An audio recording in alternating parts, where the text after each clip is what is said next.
top stories this evening, sponsored by Courts, bringing value home.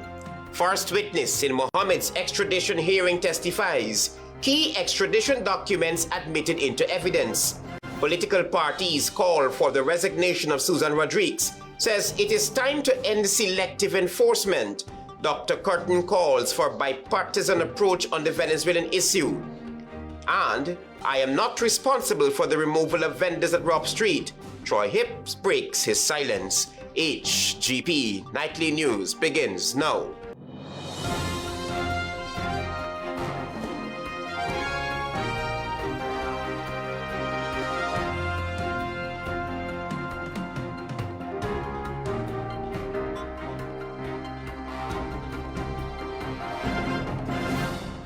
Good evening to our viewers here in Guyana and online. I'm Travis Chase with the Tuesday, January 6, 2026 edition of the HGP Nightly News. We have what you need to know this evening. Extradition proceedings against Tazreddin Mohammed and his father Nazar Mohammed moved into a critical phase on Tuesday after the prosecution called its first witness and formally placed key extradition documents before the Georgetown Magistrates Court. Here is more. The witness, Sharon Rupchan Edwards, Permanent Secretary in the Ministry of Foreign Affairs, testified on the receipt of handling of the extradition request from the United States, providing the court with a step-by-step account of how the process unfolded at the ministerial level. Rupchan Edwards told the court that on October 30, 2025, she received a package from the United States containing a bundle of documents, including an envelope marked Diplomatic Note number 417. After reviewing the contents, Rupchan Edwards said she immediately notified Onij Walrond, Minister of Home Affairs, and personally delivered the package to her on the same day. She described this as standard protocol when extradition requests are received. She further testified that she later recognized the order to proceed issued in the matter, identifying the minister's signature as authentic. Rupchan Edwards said she was familiar with Walrond's signature through her previous service as permanent secretary in the Ministry of Tourism between 2020 and 2025. During her evidence, prosecutors applied to have Diplomatic Note 417 and its accompanying documents shown to the witness for identification and formally admitted into evidence. Defense attorney Cyan Dujon objected, raising concerns about the witness's authority to authenticate the documents and whether all procedural steps had been properly followed. After hearing submissions, Judy Latchman overruled the objections and admitted the diplomatic note and related documents into evidence. Following the admission of the extradition documents, the defense raised a further challenge, arguing that the order to proceed refers only to foreign offenses and does not specify corresponding offenses under Guyanese law. Defense attorneys contended that the defendants are entitled to know the local offenses and mirror the U.S. allegations before the close of the committal hearing. The documents that are sought to be tendered in evidence against the Mohammeds, and I must say, all of the evidence against the Mohammeds at this stage are strictly papers. We will not be able to question or cross-examine or test the veracity of any of these witnesses, many of whom are abroad, some of which are local, most of whom are anonymous, unknown witnesses. It therefore means that the procedures to admit paperwork as evidence have to be strictly complied with. Prosecutors, led by Terrence Williams, responded by outlining a range of local offenses they say align with the extradition request. These include conspiracy offenses under the Criminal Law Offences Act, computer-related fraud under the Cybercrime Act, obtaining by false pretense, forgery of public documents, false declarations, and money laundering and countering the Financing of Terrorism Act. Well, it is not a practice in the Caribbean for you to make a list of the local offenses before the proceedings start. The law in Guyana is that the authority to proceed must be expressed in terms of the offenses in the requesting state, that is the U.S. offenses, which is what we did. Earlier in the day, the defense had attempted to halt the proceedings, arguing that related legal challenges remain before the High Court, including an appeal filed against a constitutional ruling delivered on Monday by Acting Chief Justice Devendra Singh. Defense counsel Roysdale Ford urged the magistrate to pause the matter until those applications are resolved. With the key diplomatic documents now formally before the court and the first witness having testified, the extradition proceedings are set to continue on Thursday, January 8. Travis Chase, HGP Nightly News. 3 political parties are now united in calling for the removal of Susan Rodriguez as public pressure mounts over questions surrounding her sudden accumulation of wealth. Here is more. The Partnership for National Unity Coalition says the scale and speed of assets allegedly acquired locally and overseas after just 5 years by former Housing Minister Susan Rodriguez in office are deeply troubling. The coalition notes that Minister Rodriguez once told the National Assembly she came from humble, working-class roots, claims it says now sharply appear at odds with the financial disclosure emerging in the public domain.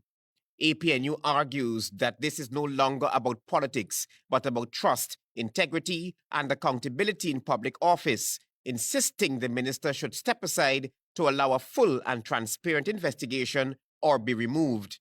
The We Invest in Nationhood win has echoed that call, demanding the immediate resignation of Minister Susan Rodriguez and Zulfikar Mustafa, Minister of Agriculture.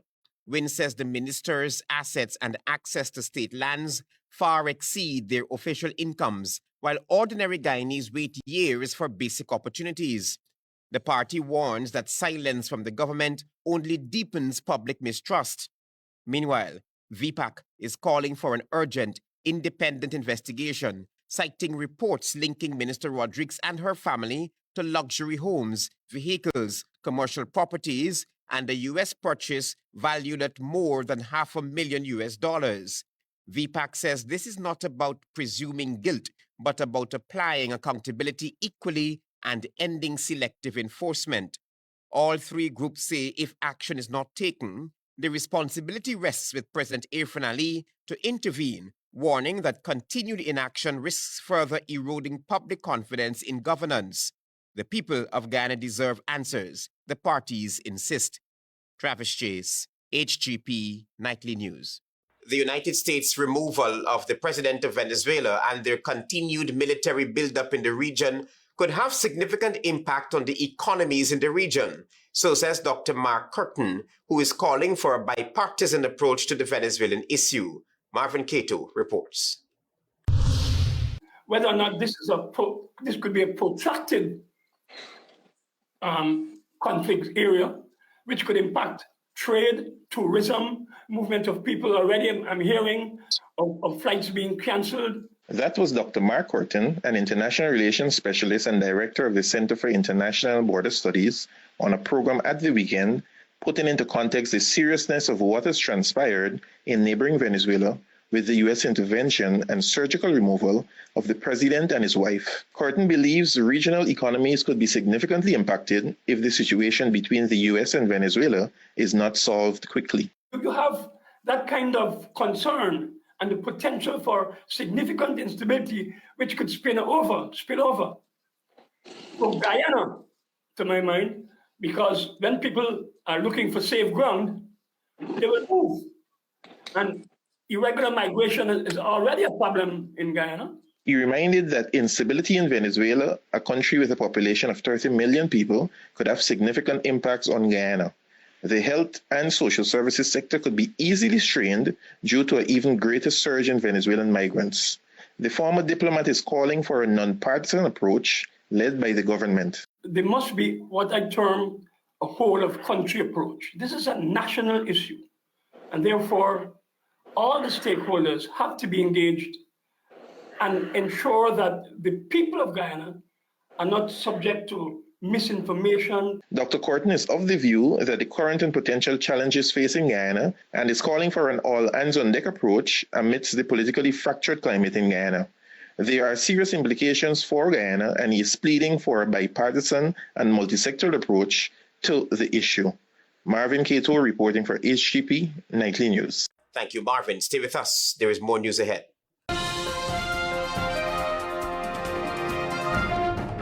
I'm sorry. I couldn't take any more of your gaslighting. Just go. I got burned too many times. I went to Quartz and found myself a new flame. Say goodbye to your old appliances and hello to new ones from Quartz, bringing Christmas home. Welcome to SNL Electrical Inc., where lighting and electrical needs are met with expertise and style. From the latest in electrical lamps to durable cables, circuit breakers, panels, we have it all. Illuminate your space with our elegant chandeliers, stunning crystal lights, and versatile pole lights. Looking to upgrade your comfort? Explore top-of-the-line AC units and our diverse selections of stylish styles. Visit us at 170-180 Thomas Street, Kitty, Georgetown. Discover a solution that not only lights up your world but transforms it. Call us on telephone number 226-3018 or 223-1634. SNL Electrical Inc., powering your life with elegance, quality, and care. Guys, y'all know the song? A rich man may want for the Christmas.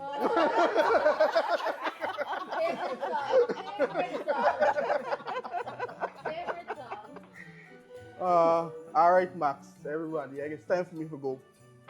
You're leaving already? Be safe on the road, you know. Don't drink and drive. No, Auntie Grace, I would never do that. Christmas is about joy, not accidents. Real talk. Merry Christmas, everybody. Stay safe.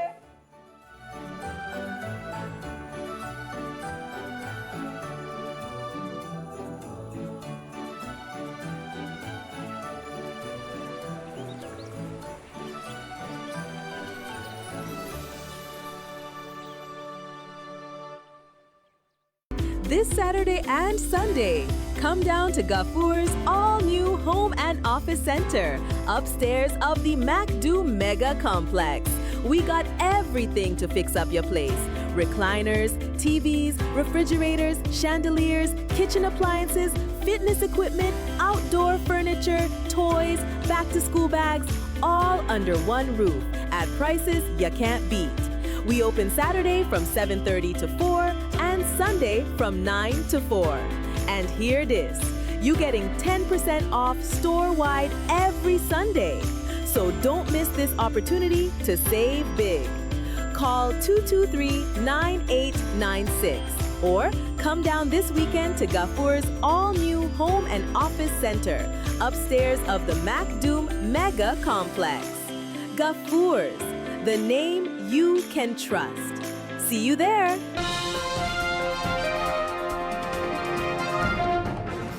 Welcome back to the HGP Nightly News. As regional developments continue to unfold following major events in Venezuela, President Irfan Ali has reaffirmed Guyana's commitment to democracy, the rule of law, and the fight against criminality. Find out more from Tiana Cole. With regional uncertainty following recent developments between the United States and Venezuela, President Irfan Ali on Monday assured residents of Paramakotoy in Region 8 that Guyana remains firmly aligned with nations and peoples who uphold justice, democracy, freedom, the rule of law, and the fight against criminality in all its forms. We've made it very clear that this is a government that supports democracy, the rule of law, and every effort to crush criminal networks. The head of state further emphasized that Guyana will continue to stand with the people of Venezuela who share and embrace these same democratic values. I know that some of you are concerned about development along our western frontier, and those concerns are entirely understandable. The situation in Venezuela remains fluid. Events there are still unfolding, and it's precisely because of that uncertainty that certain calls and demands made upon my government are premature. President Ali also warned against criminal elements involved in gold and drug smuggling, stressing that such illegal activities have no place in Guyana or anywhere else in the region. Criminality destroy families and communities. There is no place for gold smuggling and drug smuggling in our society and our world. He cautioned that individuals who are involved in illicit criminal activities often attempt to mislead communities and find innovative ways of presenting themselves as a custodian of truth. They find innovative ways of promoting themselves among people as messiahs. That is why you must be careful. That is why you must be watchful.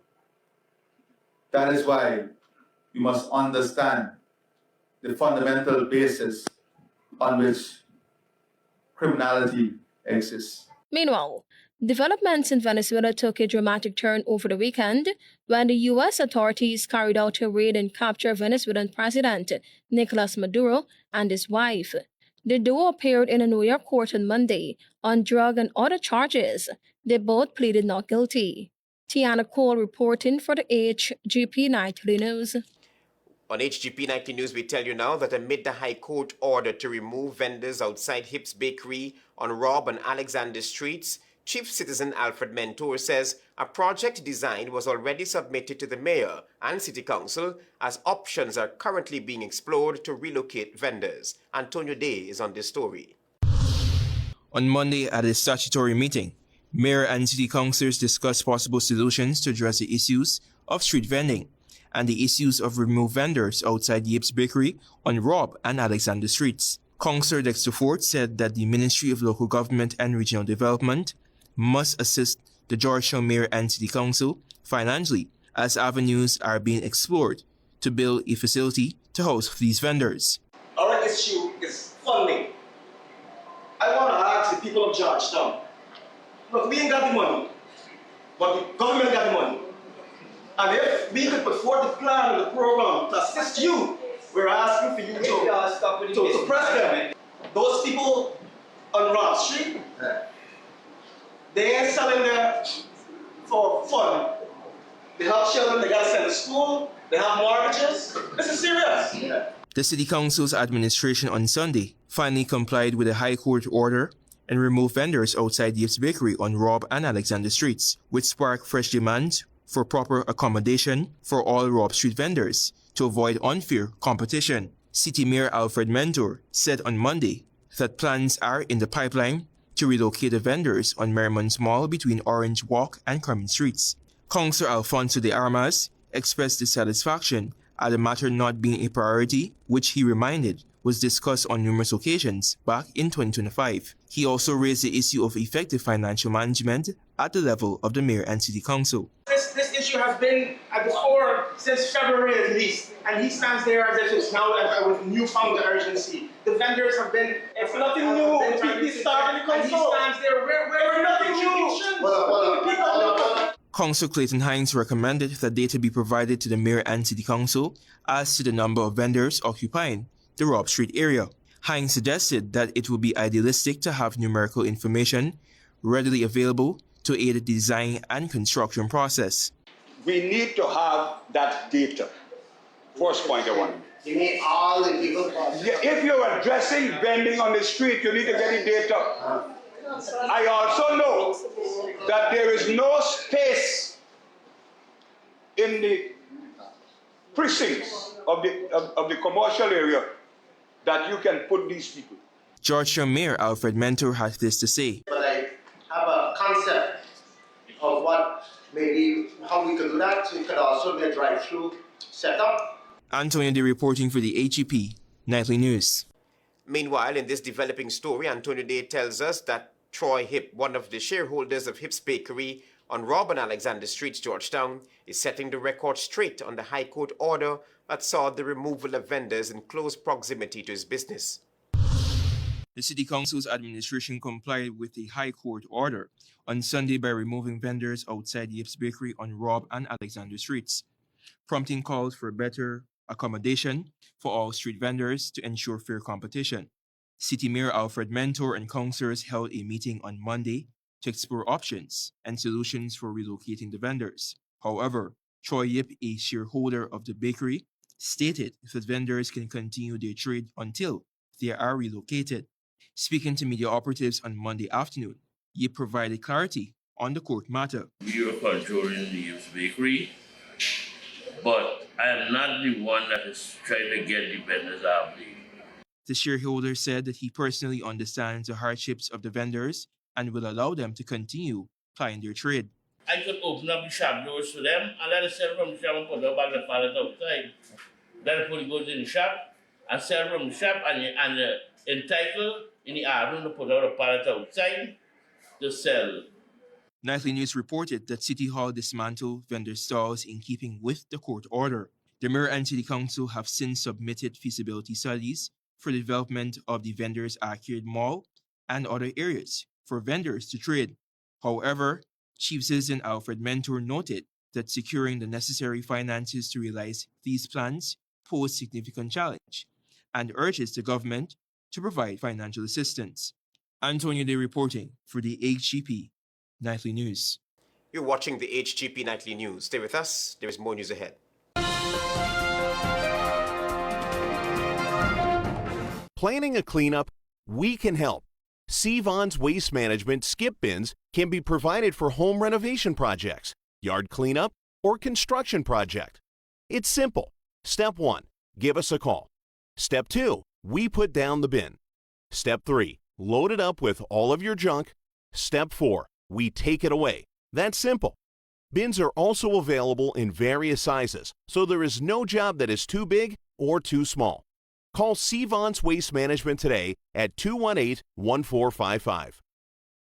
GCOM will be conducting a claims and objections exercise commencing January 5, 2026 to produce an official list of electors, OLE, if you will be 18 years or older by December 31, 2025, and you're a Guyanese citizen by birth, descent, or naturalization, or a citizen from a Commonwealth country living in Guyana for 1 year or more, you are eligible for inclusion in the OLE. GCOM will be posting the preliminary list of electors, PLE, in all of the registration divisions across Guyana for you to check if you are listed, and if so, whether your particulars are accurate. If you have changed your address since you were registered, you need to visit the GCOM registration office responsible for your new area of residence to apply for a transfer. Sunday, January 18, 2026 is the last day you can apply for a transfer during this exercise. For more information, contact the GCOM on 225-0278-9 or visit www.gcom.org.gy.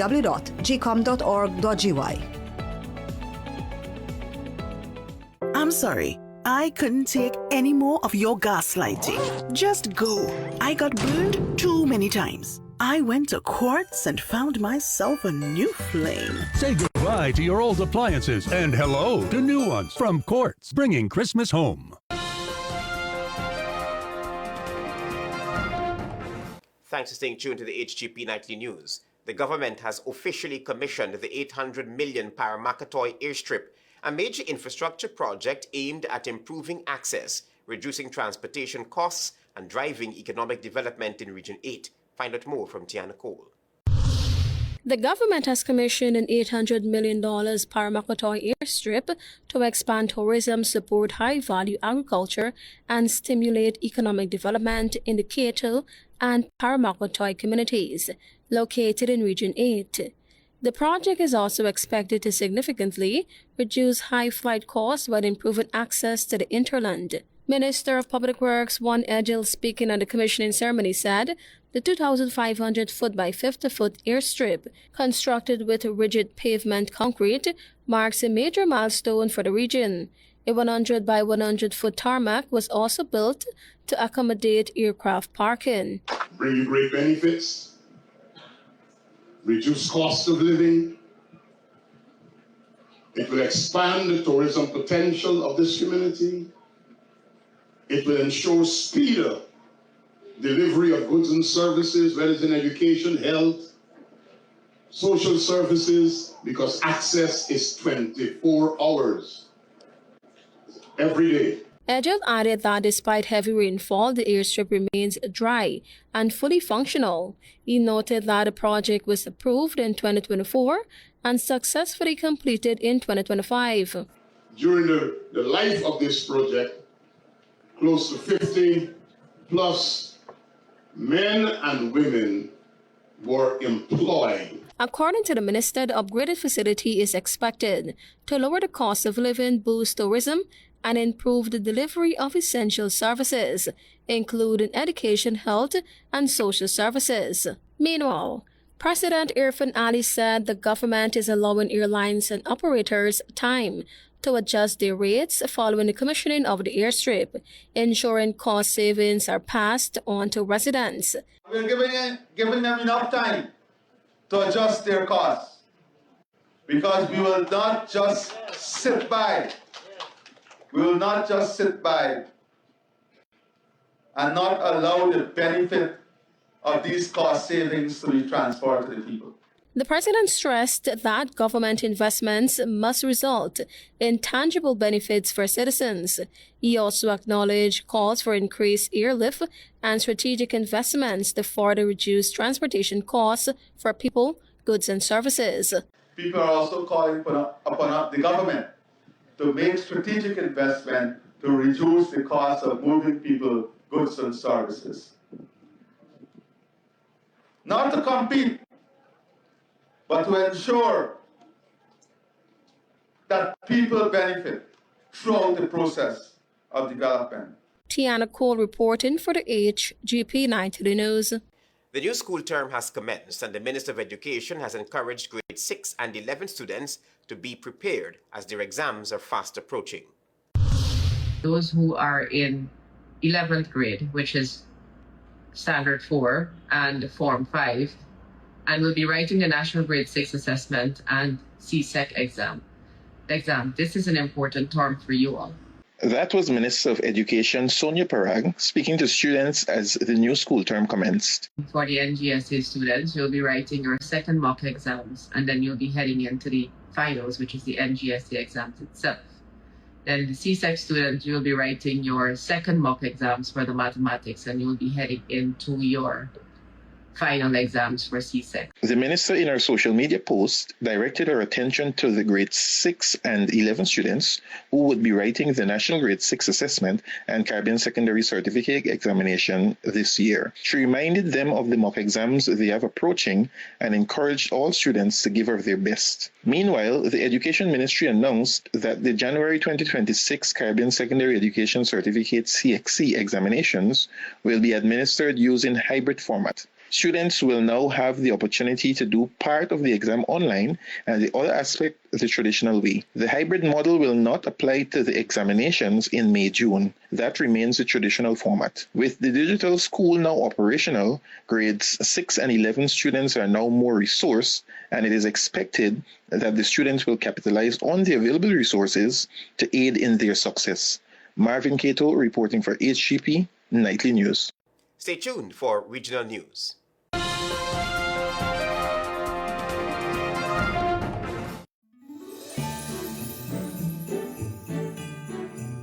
Guys, y'all know the song? A rich man may want for the Christmas.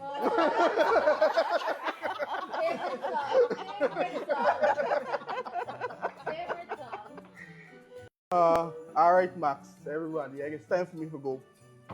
You're leaving already? Be safe on the road, you know. Don't drink and drive. No, Auntie Grace, I would never do that. Christmas is about joy, not accidents. Real talk. Merry Christmas, everybody. Stay safe.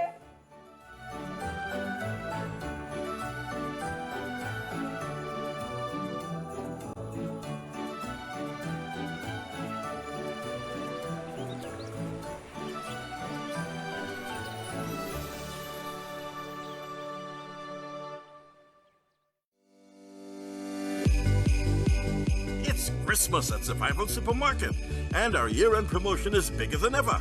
For every $5,000 you spend, you can win one of 30 prizes. One of 4 Samsung double-door refrigerators, one of 4 Samsung washing machines, one of 4 Samsung 58-inch televisions, one of 4 Members Mark sofa sets, one of 4 portable music systems, one of 4 grocery vouchers valued $50,000 each, and one of 3 sets of car rims, and one of 3 trips to local resorts. The Survival Christmas promotion begins December 4th, with the final drawing on December 23rd, 2026. 6th and the grand presentation on January 30th at our new Little Diamond supermarket. Yes, this Christmas, spend $5,000 and enter to win fantastic prizes at all branches of Survival Supermarket. Happy holidays and great shopping to you all.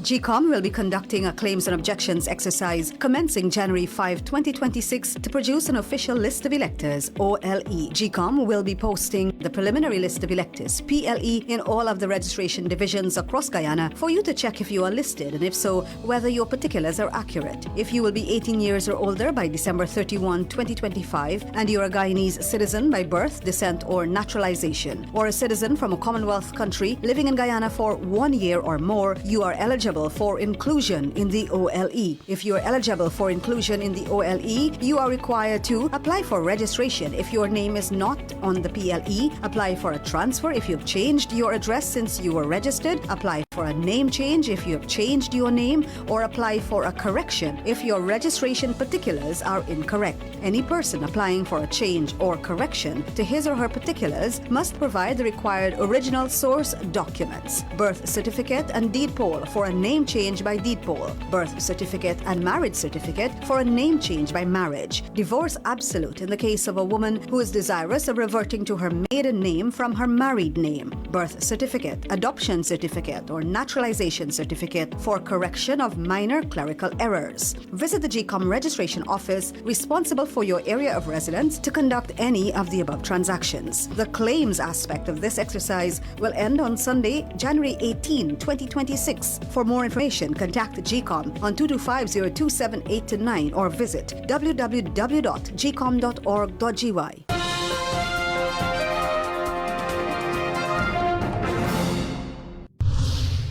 Good evening and welcome to Tuesday's edition of the Regional News.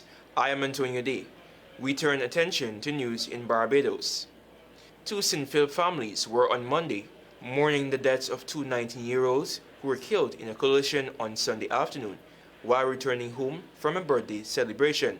The crash occurred at about 2:45 p.m. along Carrington Road in St. Philip. The victims, identified as Raquan Darlington and Jaleisha Blades, were traveling with Darlington's 19-year-old cousin and his 14-year-old sister when the crash occurred. Quoting, "He was a good boy. Everybody got their ways, but he was a good boy," grandfather Stephen Weir said, recalling the last time he saw his grandson before the group left to celebrate his cousin's birthday.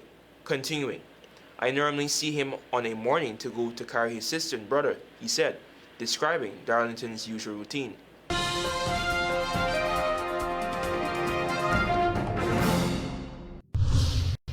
Turning attention to news in Guyana. The Ghana Geology and Mines Commission, GGMC, says that 100 Brazilian miners have been suspended from all mining operations with immediate effect. In a brief statement, the GGMC said that it is also suspending, with immediate effect, the miners' permission to operate and any related authorization. Quoting, "Such suspension takes effect immediately and shall remain in force pending the affected person's engagement with and compliance to the satisfaction of the Ghana Geology and Mines Commission," the GGMC said, adding that this notice is issued without prejudice to any further regulatory or enforcement action which the Commission may lawfully pursue. Last week, the Ghana government, through the Ministry of Natural Resources, said that it had carried out joint operations with the GGMC, the Ministry's Compliance Unit, and the Ghana Police Force.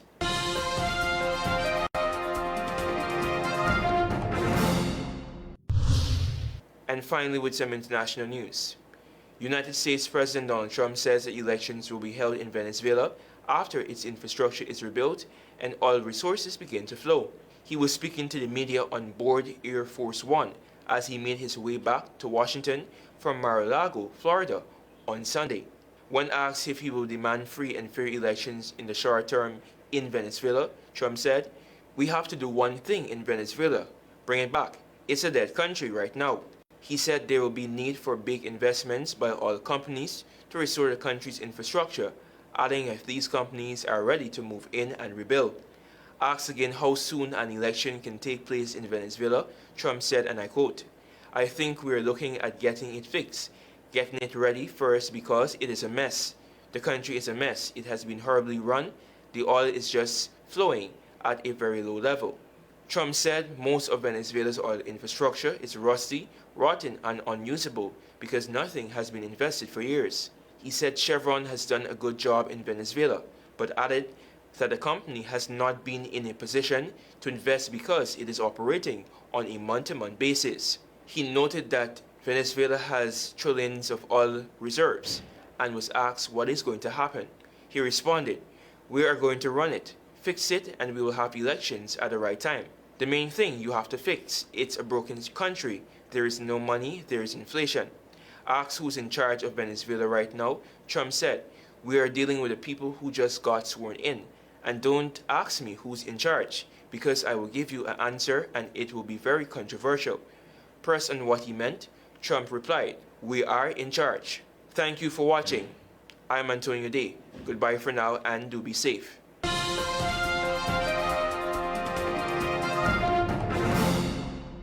Let's join Delvin Neblet for HGP's Sports Pulse.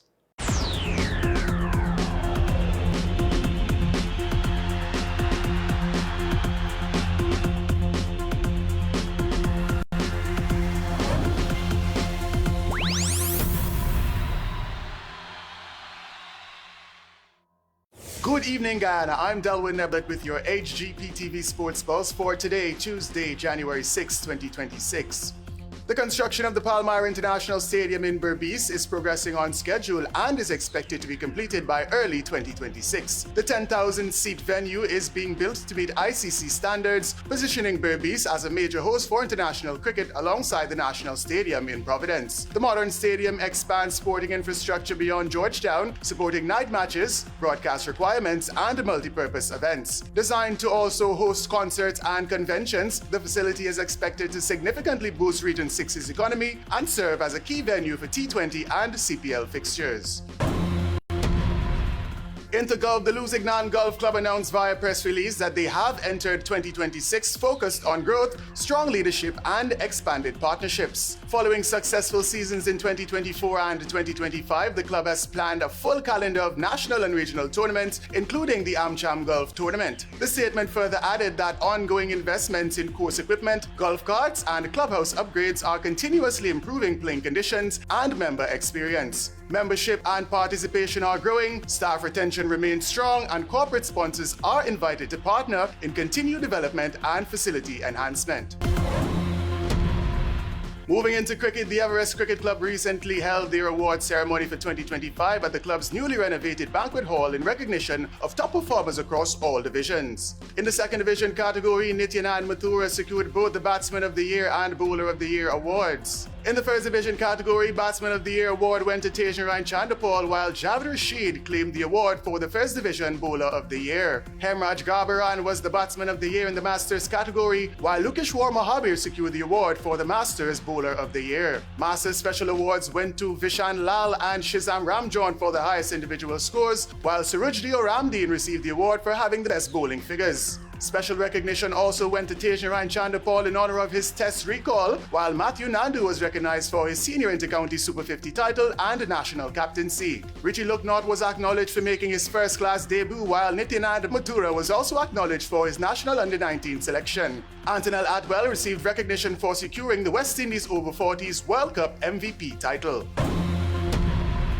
More in cricket, Guyana senior women's cricket team are currently assembled for a one-week training camp in preparation for the upcoming regional Super 50 and T20 Blaze tournaments. Under the management of Clive Grimond and head coach Tremaine Smart, the camp is inevitably focused on sharpening skill sets and building camaraderie among selected players. Team Guyana will be led by the experienced West Indies wicketkeeper batter Shemaine Campbell, with Ashmini Munasar serving as vice-captain. The camp is set to conclude on January 7th ahead of Guyana's first fixture in the 2026 Women's T20 Blaze against the Windward Islands at the Arnasville playing field in St. Vincent and the Grenadines. Team Guyana is heavily focused on defending their T20 Blaze title and competing strongly in the Super 50 tournament.